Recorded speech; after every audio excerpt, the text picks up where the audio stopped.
Pakistani street children football team ने गुज़िश्ता दिनों बेहतरीन कारकर्दगी का मुजाहरा करते हुए वतन अजीज का नाम दुनिया भर में रोशन किया। नॉर्वे कप दुनिया का सबसे बड़ा यूथ टूर्नामेंट मुनक्किद कराता है। इस बार टूर्नामेंट में 60 टीमों ने शिरकत की, जिसमें पाकिस्तान रनर अप रहा। पाकिस्तान फुटबॉल टीम के कप्तान तुफैल शिनवारी ने इस हवाले से कहा कि हम मैच तो नहीं जीत सकते, लेकिन पाकिस्तानी टीम ने नॉर्वे में बेहतरीन कारकर्दगी का मुजाहरा किया। आइंदा भी हमारी टीम हमेशा इसी कारकर्दगी का मुजाहरा करती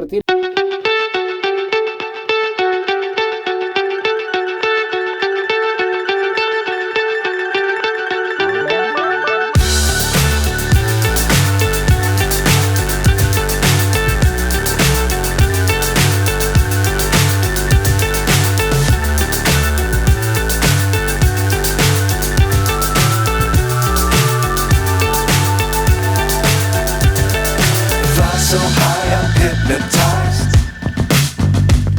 What's up is down, what's left is right. Chasing stars and holding you. I can't see the end, but we'll see it through.